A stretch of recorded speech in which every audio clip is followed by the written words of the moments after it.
been complaints that Democrats haven't done enough in Congress.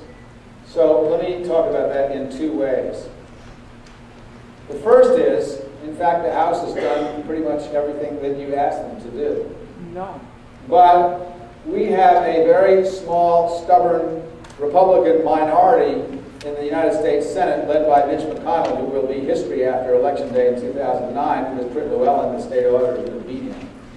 And we have a small, stubborn, obstructionist Republican minority in the Senate that refuses to let bills get to the president's desk, such as ending the war in Iraq, which we've voted on now 58 times, and only once has the bill gotten to the president's desk, and he vetoed it. The truth is, if you want to get out of Iraq, you had better elect a Democratic president, because every single one of the Republicans, with the exception of Ron Paul, who's really a libertarian, wants to stay in Iraq and support the president. Every single one of the Democrats wants to get out. Every single one of the Republicans thought it was a great idea for President Bush to veto the health care bill for children. Every single Democrat supported that. Every single Republican thought it was a great idea to pardon Scooter Libby. The Democrats have fought hard to end the culture of corruption. It is not an accident that Trent Lott and Denny Hastert resigned yesterday so they could take advantage of the old Republican ethics rules, which allow them to get into lobbying, fancy lobbying, well-paid lobbying job next year. Because if they had waited until January 1st, the Democratic lobbying ethics bill takes effect, and it's much tougher to do that. So let me tell you what the Republicans have not been able to stop us from doing. One, we were able to raise the minimum wage for the first time in 15 years in this country.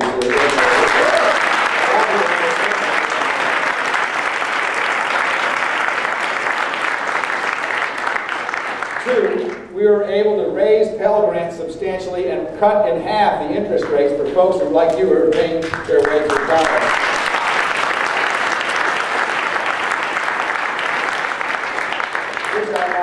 Undid all the terrible things the Republicans did, such as cutting Pell Grants and raising the interest rates. Why you would talk about having a great, well-educated country and then go and make it harder for kids to go to college, I do know that will not happen again with the Democratic president. Three, we passed essentially a universal health care bill for every child in America under 18 years old, which the president vetoed. We will have that bill signed with the Democratic president, and more. Four, we passed a provision that existed when Bill Clinton was president, which the Republicans got rid of, called pay-as-you-go. You cannot, in this Congress, propose a new tax cut or a social program without saying how you're going to pay for it. That's how Bill Clinton and Al Gore balanced the budget, by not funding programs that the Congress wasn't willing to pay them. As soon as George Bush and the Republicans took over, they just took your credit card, your generation's credit card, and just started charging stuff to it. Whatever tax cuts they wanted, they charged to your credit card. You want to spend $1 trillion on a war in Iraq that turned out to have been built on lies? Charge that to the younger generation's credit card. We will not do that as Democrats. We are the party of fiscal responsibility, and Bill Clinton proved it. The only president to balance the budget in the last 40 years of this country was Bill Clinton, and he is a Democrat.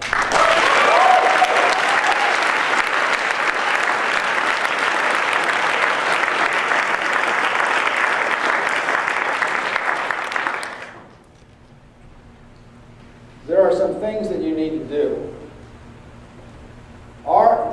We are in the process now of a generational transfer of power. And I know for those of you still in college, it sounds a little scary. No, the next chairman of the DNC probably will not be a college student. But the fact is that we are now in the middle of a generational change in this country. It's happening in every community, and it's happening nationally as a country. And I'll tell you what I mean by that in a minute. Our generation did change a lot of things about America. Civil rights, Medicare and Medicaid, all of which were achieved, by the way, in terms of Medicare and Medicaid, without a single Republican vote. Not one Republican would vote for Medicare in 1964. Not one in the Senate. The Vietnam War. These were big issues in our day. The one thing I regret in our generation is that after all that was done, we thought that we could take some time and spend time on our careers and our families to the exclusion of politics. And I think the generation your generation needs to learn one lesson from what ours did, two lessons. One, which you've already learned, is that if you're active and you're participating in the process, you can change things in this country and in the world. We could get 1 million people on the mall in Washington. You just send 1 million emails to Congress and shut down their email mechanism.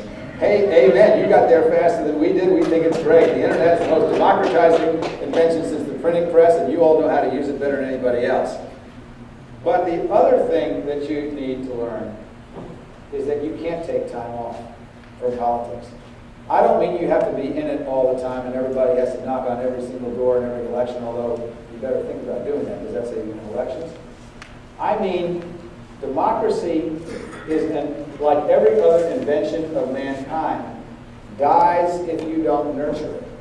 We never would have had a small group of right-wing neoconservatives take over the government of the greatest country in the face of the earth if we, in our generation, had said we will always be in politics so that everybody has a chance to stand up and speak. And you had better do that too. We need you in politics not to win elections for our generation. We need you in politics to win elections for your generation. And we have a program called Neighborhood Leadership Program, which I know Wisconsin's been doing a version of this for a while.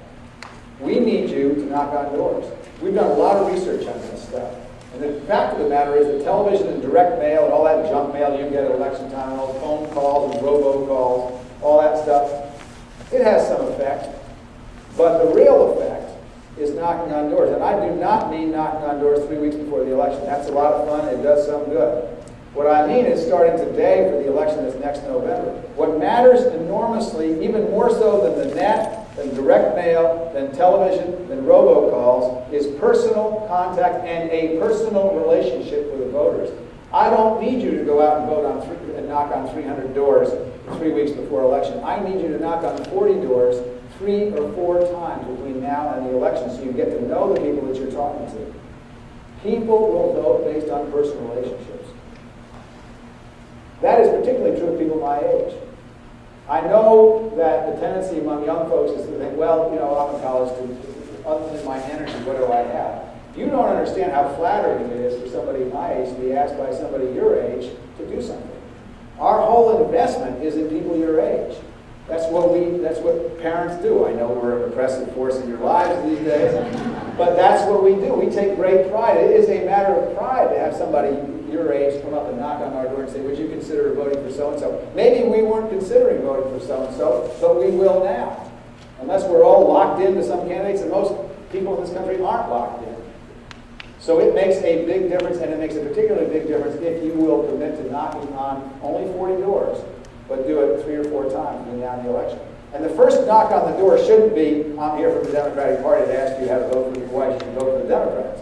The first knock on the door should be, I'm here for the Democratic Party, and I go to UMW, and I'm here to UWM. I was thinking United Mine Workers, that's the Democratic. Also a great group. The first job is not to go to and say, I'm here from UWM, and I want to tell you how to vote or ask you how to vote. I'm here from UWM, I'm a Democrat, and I'd like to find out what you're worried about in this country.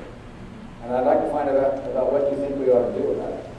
And start asking people's opinions about things. You know, one of the big problems with politicians is they'll listen, all right, when they want your vote, and after that you can forget about it. We need to change the fundamental political equation in this country so that politicians have to listen to other people before they make up their mind about issues instead of afterwards. And you can have a big say